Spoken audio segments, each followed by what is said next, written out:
സ്വകാര്യ ബാങ്കിന്റെ ഭീഷണിയെ തുടർന്ന് പത്തനംതിട്ട കൊടുമണ്ണിൽ കൂട്ടാത്മഹത്യാശ്രമം. കുടുംബനാഥ ലീലാമ്മ നീലാംബരൻ മരിച്ചു. ലീലാമ്മയെ സാരിയിൽ തൂങ്ങി മരിച്ച നിലയിൽ കണ്ടെത്തുകയായിരുന്നു. സുജു ടി ബാബു വിവരങ്ങളുമായി ചേർന്നുണ്ട്. സുജു, കൂട്ടാത്മഹത്യാശ്രമത്തിൽ കുടുംബനാഥ മരിച്ചു.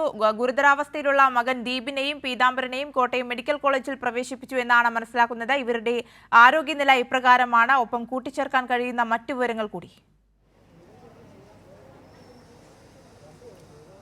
ആര്യ, ഇന്നാണ് ഇവരെ തൂങ്ങി മരിച്ച ലീലാമ്മയെ കണ്ടെത്തുന്നത്. ഇപ്പോൾ സ്ഥലത്തെ കൊടുമൺ പഞ്ചായത്ത് അംഗം കൂടിയായിരിക്കുന്നത് വിപിൻ ചേരുന്നുണ്ട്. പഞ്ചായത്ത് അംഗം കൂടുതൽ വിശദങ്ങൾ പറയും. എന്താണ് സംഭവിച്ചത്?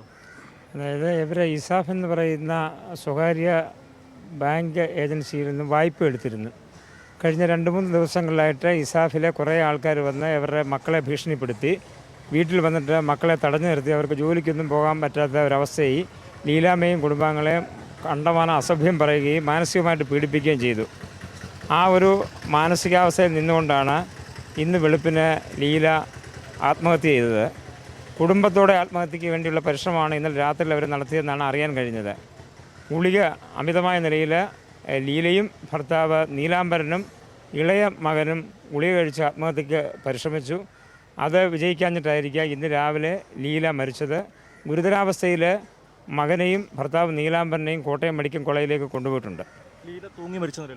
ലീലയെ തൂങ്ങി മരിച്ച നിലയിലാണ് രാവിലെ കണ്ടത്. ഞങ്ങൾ ആദ്യം കണ്ടത് ലീലയുടെ ഭർത്താവ് തന്നെയാണ് കണ്ടത്. അതിനുശേഷം ഭർത്താവ് അയൽവക്കക്കാരെ വിളിച്ചു വരുത്തി. അയൽവക്കക്കാർ വന്നു. അതിനുശേഷം ആ പ്രദേശത്തെ പൊതുപ്രവർത്തകർ എല്ലാവരും കൂടി ചേർന്നിട്ട് അപ്പോൾ ശരീരത്തിൽ ചൂടുണ്ട്, മരിച്ചാണോ എന്ന് അതിൽ ഉറപ്പ് വരാത്ത സാഹചര്യത്തിൽ അവരെ നേരെ പത്തനംതിട്ട ഗവൺമെൻറ് ആശുപത്രിയിലേക്ക് കൊണ്ടുവരികയാണ് ചെയ്തത്. ഇവിടെ വന്നപ്പോൾ ലീല മരിച്ചതായിട്ടാണ് റിപ്പോർട്ട് ചെയ്തത്. പോലീസ് ഇപ്പോൾ എത്തിയിട്ടുണ്ട്. ഭർത്താവിനെയും അതേപോലെ തന്നെ ഇളയ മകനെയും അമിതമായ നിലയിൽ ഗുളിക കഴിച്ച അത്യാസന്ന നിലയിൽ ആദ്യം അടൂർ ഗവൺമെൻറ് ആശുപത്രിയിലേക്ക് കൊണ്ടുപോയി. ഇപ്പോൾ കോട്ടയം മെഡിക്കൽ കോളേജിലേക്ക് കൊണ്ടുവരികയാണ്. അതുപോലെ തന്നെ മൂത്ത മകനെയും ഇവർ ഭീഷണിപ്പെടുത്തിയിരുന്നു. മൂത്ത മകൻ്റെ ഫോൺ വിളിച്ചിട്ട് ഫോൺ എടുക്കുന്നില്ല. പോലീസ് ലൊക്കേഷൻ ട്രേസ് ചെയ്ത് കഴിഞ്ഞപ്പോൾ ചെന്നൈയിലാണ് എന്ന് മനസ്സിലാക്കാൻ കഴിഞ്ഞിട്ടുണ്ട്. അടുത്ത അയൽവാസികൾ ആരെങ്കിലും ഉണ്ടോ ഇവിടെ? ചേട്ടാ, എന്താണ് നിങ്ങൾ രാവിലെ ഇന്ന് അറിയാൻ സാധിച്ചത്? എന്തായിരുന്നു സംഭവം? രാവിലെ കണ്ടപ്പം ഇന്നുപോലെ മരിച്ചു എന്ന് പറഞ്ഞാൽ നമ്മുടെ കൂട്ടുകാരനെ വന്ന് പറഞ്ഞു. ഒരു 7 മണി 7:30 ആയപ്പോഴത്തേക്ക്. അപ്പോൾ അവിടെ ചെന്ന് കണ്ടപ്പോഴത്തേക്ക് പുള്ളിക്കാരി തൂങ്ങി മരിച്ചായിട്ടാണ് കാണുന്നത്. ഇന്നലെ വൈകിട്ടാണെങ്കിൽ ഈ മോനെ കണ്ടതാണ്. അപ്പോൾ യാതൊരു വ്യത്യാസം കണ്ടില്ല, എന്തോ സംഭവം എന്നുള്ള കാര്യമൊന്നും. പക്ഷേ ഇന്ന് രാവിലെ മരിച്ചായിട്ട് നമ്മൾ പോയി കാണും. നമ്മൾ കൂട്ടുകാരെല്ലാം പോയി നോക്കി. അങ്ങനെ തന്നെ കാണുന്നത് മരിച്ചായിട്ട്. 3 വേറെ സാരി കുരുക്ക് മുറുക്കിയ രീതിയുണ്ടല്ലോ. അതെ, ഞങ്ങൾ ചെന്നപ്പോൾ കാണുന്നത് 3 കുരുക്കോട് കുരുക്കിയിട്ടിരിക്കുകയാണ്. അപ്പോൾ രാത്രി ഒരു ഗുളിക കഴിച്ച് മരിച്ചില്ലെങ്കിൽ മരിച്ച ശേഷം രാവിലെ എഴുന്നേൽക്കുമ്പോഴാണ് ഇവർ ആരും മരിച്ചായിട്ട് കാണുന്നില്ലല്ലോ. അങ്ങനെയാണ് ലീല ആത്മഹത്യ ചെയ്യുന്നത്. അങ്ങനെ അവർ നമുക്ക് 3 പേർക്ക് മരിക്കാമെന്ന് പറഞ്ഞുകൊണ്ടാണ് അവരത് കെട്ടിയെന്നാണ് പറയുന്നത്. പിന്നെ അത് അവിടെ കെട്ടി ഞങ്ങൾ ചെന്നപ്പോൾ ഉണ്ടായിരുന്നു. ഭർത്താവോട് സംസാരിക്കാൻ പറ്റിയിരുന്നോ? ഭർത്താവ് സംസാരിക്കാൻ പറ്റും. മറ്റൊന്നും പറഞ്ഞു, അദ്ദേഹം ശാരീരികമായിട്ട് വളരെ അസ്വസ്ഥരായിരുന്നു. അപ്പോൾ അദ്ദേഹം സ്റ്റേഷനിൽ ചെല്ലാൻ പറഞ്ഞു. അങ്ങനെ അദ്ദേഹം രാവിലെ തന്നെ സ്റ്റേഷനിൽ പോവുകയും ചെയ്തായിരുന്നു. അവിടെ ചെന്നപ്പോൾ അദ്ദേഹത്തിന് സുഖമില്ലാതെ 2 മക്കൾ അദ്ദേഹത്തെയും ഇളയ മകനെ കൂടി ഹോസ്പിറ്റലിലേക്ക് യാത്രയായി. ലീല മരിച്ച ശേഷം അറിഞ്ഞ ശേഷം ഇവർ രണ്ടിനും ആ സമയത്ത് ഇവർക്ക് ബോധമൊക്കെ ഉണ്ട്, ഈ മകനും ഇളയ മകനും ഈ ഭർത്താവിനും ഉണ്ട്. ഞങ്ങൾ സംസാരിക്കാൻ റൂമിൽ നിന്ന് കാണുകയെല്ലാം ചെയ്തു. പക്ഷേ എന്നാൽ ഈ ഇളയ മകനെ വളരെ അസ്വസ്ഥരായിരുന്നത്.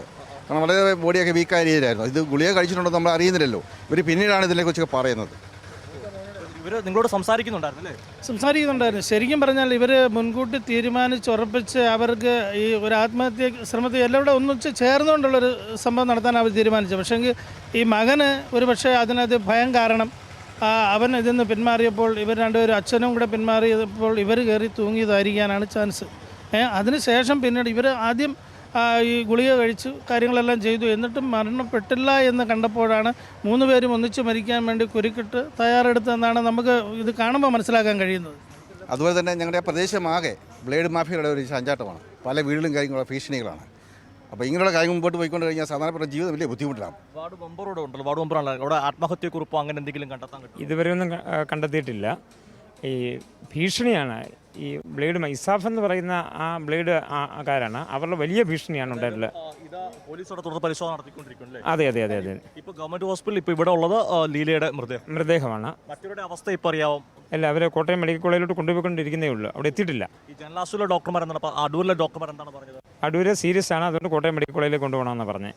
ഇതാണ് സംഭവം. ഈ പറഞ്ഞതിൽ തന്നെ വ്യക്തമാണ് കാര്യങ്ങൾ. അതായത് അച്ഛൻ്റെയും മകൻ്റെയും ഗുരുതരമാണെന്നാണ് അടൂർ ജനറൽ ആശുപത്രി പറഞ്ഞത്. ഇപ്പോൾ എൻ്റെ സംസാരിച്ചത് പഞ്ചായത്ത് അംഗം വിപിനാണ്. ലീല മരണപ്പെട്ടിരിക്കുകയാണ്. ലീലയുടെ മൃതദേഹം ഈ പത്തനംതിട്ട ജനറൽ ആശുപത്രിയിലാണ് ഇപ്പോൾ ഉള്ളത്. സുജു, ഈ പഞ്ചായത്ത് അംഗവും പരിസരവാസികളും പറയുന്നത് പ്രകാരം ഈ ബാങ്ക് ജീവനക്കാരുടെ ഭാഗത്ത് നിന്ന് മുൻപും കുടുംബത്തിനെതിരെ ഇത്തരത്തിൽ ഭീഷണി ഉണ്ടായിരുന്നു. ആ ഒരു സാഹചര്യത്തിൽ ഏറ്റവും ഒടുവിലായി മറ്റു മാർഗങ്ങളില്ലാതെയാണ് കുടുംബം ആത്മഹത്യ എന്ന തീരുമാനത്തിലേക്ക് എത്തിയതെന്നാണ് മനസ്സിലാക്കുന്നത്. അങ്ങനെയല്ലേ? തീർച്ചയായിട്ടും അങ്ങനെ തന്നെയാണ് ഈ ആളുകൾ പറഞ്ഞത്. ഇവർക്ക് നിരന്തരം വന്ന ഭീഷണിയാണ് ഈ ആത്മഹത്യയല്ല മറ്റൊരു മാർഗമില്ലാത്തൊരവസ്ഥയിലേക്ക് എത്തുകയായിരുന്നോ? അതെ. കഴിഞ്ഞ വെള്ളിയാഴ്ചയും ശനിയാഴ്ചയും വ്യാഴാഴ്ചയൊക്കെ നിരന്തരം ആൾക്കാർ വന്നത് അവിടെ വന്ന് ഭീഷണിപ്പെടുന്നതാണ് അറിയാൻ കഴിഞ്ഞിട്ടുള്ളത്. മൂത്ത മോനെയും വിളിച്ചിട്ട് പറഞ്ഞിട്ടുണ്ട് ഞങ്ങൾ 3 രൂപ ആത്മഹത്യ ചെയ്യുകയാണെന്ന് പറഞ്ഞിട്ടുണ്ട്. എറണാകുളത്തായിരുന്നു. ഇപ്പോൾ നമ്മൾ ലൊക്കേഷൻ നോക്കിയപ്പോൾ ചെന്നൈയിലായിട്ടാണ് കാണുന്നത്. അവനും പോയി ഇനി ആത്മഹത്യ ചെയ്തിട്ടുണ്ടോ എന്നുള്ള സംശയിക്കേണ്ടിയിരിക്കുന്നു. മരിച്ച ലീലയ്ക്കും ഭർത്താവിനൊക്കെ എന്താ ജോലിയൊക്കെ? അവർ ഭർത്താവ് ഇങ്ങനെ പെയിൻറ്റിങ് വർക്ക് മറ്റ് എല്ലാ പണികൾക്കും പോകും. മോനെയും സുഖമില്ലായിരിക്കുക. പിന്നെ ഇളയ മോൻ ഈ ഷിപ്പിലുണ്ടായിരുന്നു. ഇടയ്ക്കത്തെ ഷിപ്പിൽ പോയിക്കൊണ്ടിരിക്കുമായിരുന്നു. മൂത്ത മോന് ലീലയുടെ സഹോദരിയുണ്ട്. ലീലയുടെ അല്ലേ? എൻ്റെ സാറേ, അവൾ വീട്ടിൽ വന്നിട്ട് 12 ദിവസമായി. എൻ്റെ അമ്മയെ നോക്കാൻ വന്നതായിരുന്നു. ഞാൻ ഹോസ്പിറ്റലിലായിരുന്നു, കോട്ടയം മെഡിക്കൽ കോളേജിൽ. ഞാൻ വെള്ളിയാഴ്ച അന്ന് വന്നു 1 മണിക്കൂർ കഴിഞ്ഞിടം തൊട്ട് ചിട്ടിക്കാരാന്നും പറഞ്ഞുകൊണ്ട് ഇസാബുകാരാന്നും പറഞ്ഞുകൊണ്ട് 2 പയ്യന്മാർ വിളിച്ചപ്പോൾ ഞാൻ പറഞ്ഞു, അവൾ തിങ്കളാഴ്ച വരും, നിങ്ങൾക്ക് എന്ത് ഏർപ്പാടുണ്ടെങ്കിൽ പൈസ കൊടുക്കാമെന്നും പറഞ്ഞു. ഞാൻ അവിടെ കയ്യിൽ 3000 രൂപയും കൊടുത്തു.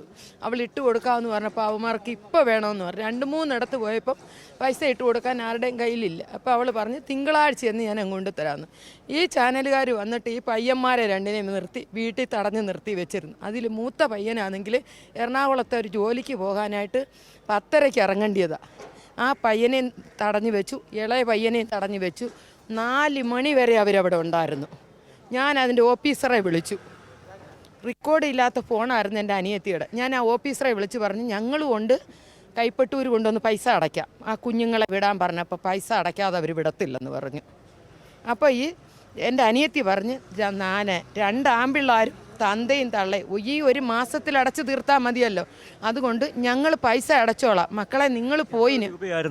70,000 അങ്ങാണ്ടാ എടുത്തേന്ന് പറഞ്ഞു. 10,000 രൂപയ്ക്കാണ് ഇപ്പോൾ 3 അംഗങ്ങളുടെ ജീവൻ തുലാസം എടുത്ത് മേടിച്ചിട്ടേ പോകത്തുള്ളെന്ന് പറഞ്ഞപ്പോൾ ഞാൻ പറഞ്ഞു, കരഞ്ഞുകൊണ്ട് ഞാൻ പറഞ്ഞു, എൻ്റെ അമ്മ വയ്യാതെ കിടക്കുന്നു, ഞാൻ വയ്യാതെ കിടക്കുന്നു, ഇത് കൊണ്ടുവന്ന് തിങ്കളാഴ്ചയെന്ന് നിങ്ങളുടെ പൈസ അടയ്ക്കാം. ആണ്ട് ആ പൈസയും ഇവിടെ ഉണ്ട് കേട്ടോ, ആ പൈസയും ഉണ്ട്.